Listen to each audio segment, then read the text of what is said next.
Ai hei, en huomannutkaan sinua. Minä olen Kaisa Uusitalo ja täällä olemme kuvan kauniissa Nürnbergissä. Tervetuloa, vai pitäisikö sanoa willkommen, kun olemme Saksassa. Olen tullut tänne nauttimaan päivästä ja tämä oli se viimeinen päiväni täällä, sillä olemme lähdössä Interrailille. Hei taas! Kuten olimme sanomassa, tiedossa on siis 22... Käydä vähän silleen sun naama näkyy. Näinkö sun? Kuten olimme kertomassa, tiedossa on 22 päivän matka ympäri Eurooppaa. 22. Se on yli 44. Jonka suoritamme junalla. Aikamoinen seikkailu on luvassa. Hyppää kyytiin! Joo. Ja meidän matkaamme voidaan seurata sitten tällä YouTube-kanavalla, jos ketään kiinnostaa. YouTube. Ja jos YouTube toimii, koska välillä se ei toimi kaikissa maissa, kuten Kiinassa. Ja nyt olemme ei toimi. täällä Saksassa. Joo, Saksa on hieno maa. Mutta Saksa on paskamaa. kaikki eivät ole sitä mieltä. Niin.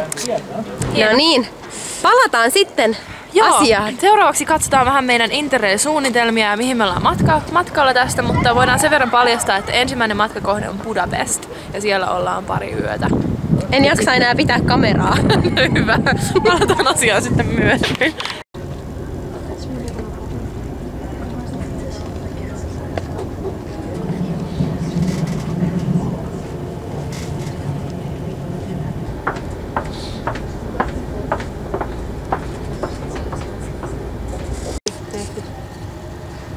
Hei!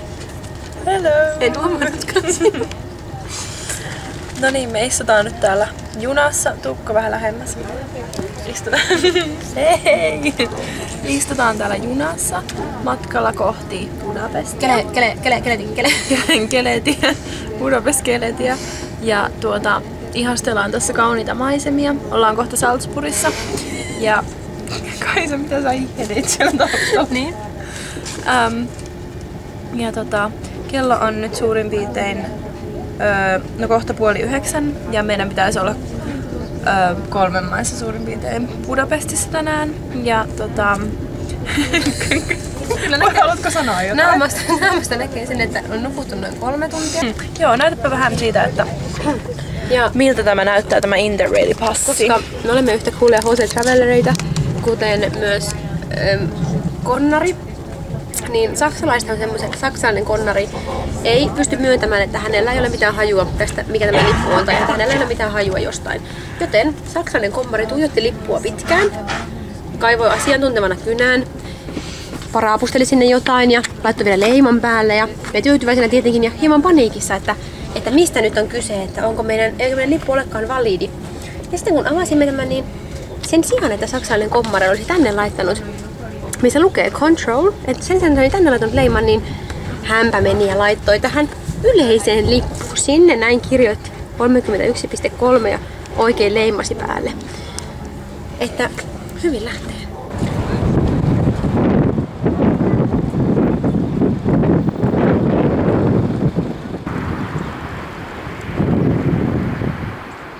Terve! Olemme täällä tällä hetkellä ensimmäisessä unkarilaisessa ravintolassamme nauttimassa unkarilaista olutta, joka on hyvin makeaa ja kallista tällä hetkellä, vaikka normaalisti täällä maksaa olut keskimäärin alle euron.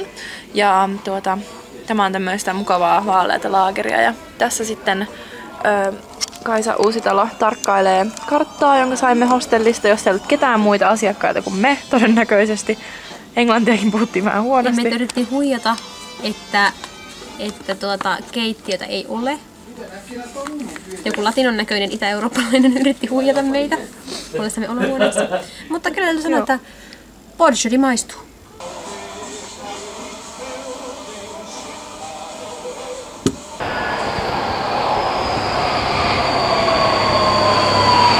No niin, ollaan täällä metrossa tälle hillille, ja joka sijaitsee Tselkalman skuorella. Ja nyt lähdettiin täältä Astorialta liikkeelle ja tuosta joen yli mennään aika kivasti. Ei tiedetä mitä siellä löytyy, mutta toivottavasti sieltä löytyy jotain jännittävää. Siellä on muun muassa, oliko se Markuksen kirkko vai mikä siellä oli, semmonen hieno paikka, missä pitää käydä? Noista couchsurfingista ei kuulu mitään. Ketä ei kiinnostamme. Kuka vähän kovempaa? Couchsurfingeista ei ole kuullut mitään. Ja lisäksi Siljalla tuli muita, tai siis Siljalla on ollut niin paljon vieraita, niin se ei halua meitä Roomaan niin pitkäksi aikaa. Niin pitää kehittää jotain muita suunnitelmia. meidän on pakko mennä enempiin, meidän on pakko käydä useammissa paikoissa.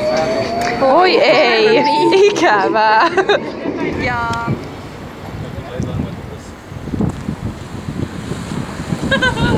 Hello! Hello! Hei, enpäs huomannutkaan! Me olemme täällä nyt Budapestin vanhassa kaupungissa. Tässä näkyy edessä, tuolla tien päässä näkyy se kirkko, mitä me mennään katsomaan. Todennäköisesti näyttää kirkolta. Ja täällä on kivat maisemat ja hyvä keli. Eilen sitä kauheasti vettä ja nyt on tämmönen mukava aurinkoinen ilma, niin päästään vähän kuvaamaan ja kiertelemään kaupunkia sillä, että hyvin menee. Kelpaa. Kimmo jäi nyt kotiin, mutta meidän maskotti palaa sitten seuraavissa episodeissa varmaan tänne, että no mitäs tässä nyt sitten tarvitsi sanoa? Eiköhän lähdetä. Vamos! Katsomaan mitä täällä hauskassa kaupungissa on meille tarjota, niin palaamme sitten seuraavalla kerralla.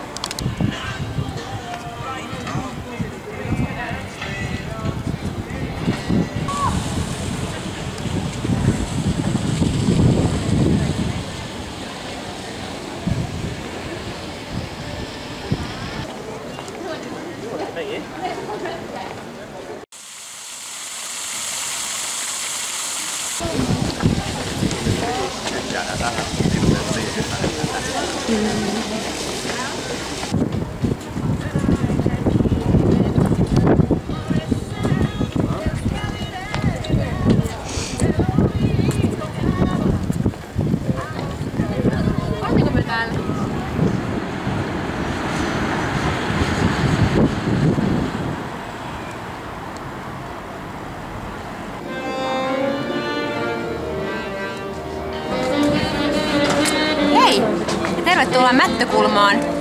Toisin kuin voisi kuvitella, tänään ei mätetä toisiamme naamaan. Kyseessä ei ole nyrkkitappelu, vaan Interrailin virallinen perinteisten herkkujen testailu. Tänään luvassa unkarilainen langos, eli tällainen leipä, rasvainen leipä, jossa on päällä erinäisiä asioita, joihin voi myös itse lisätä jotain. Maistetaan. Mitäs tässä on päällä? Anteeksi.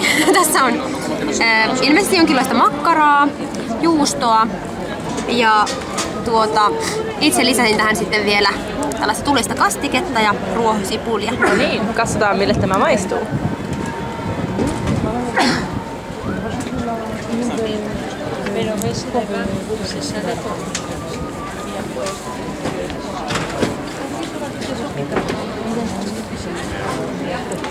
Mikä on tuomio? Aika tällainen, kun hyvin paksun pullan päällä olisi pizzatäytteet. Aika hyvä. Tässä on myös tämmöinen kasvisversio, jos ei halua tuota rasvaista lihaleipää. Siinä on ihania tuoreita kasviksia ja savustettua juustoa. Tervehdys! Nyt on huhtikuun 2. päivä. Lähdimme juuri tuolta Budapestista kohti Bratislavaa. Istumme tässä melko hitaassa Eurocity-junassa ja siinä Kaisa vieressä syö sipsiä. Official reilimuona. Kyllä. Ja melkein kaikki rahat saatiin käytettyä. Piti viimeisillä rahoilla tietysti ostaa sitten näitä matkaherkkuja. Ja juna on vähän tyhjänpuoleinen tällä hetkellä, mutta oikein mukava tämmöinen melkein tsekkiläinen, slovakialainen juna. Niin no mitäs tässä nyt sitten muuta? Mitäs me ollaan tuolla Bratislavassa tekemässä? Mennään hostelliin yöksi ja kerrotko jotain? No ei ole hirveästi vielä katseltu, että mitähän mä perinteinen jokaisen matkalaisen kaveri Lonely Planet, joka näin ohuena opuksena hyvin kulkee mukana.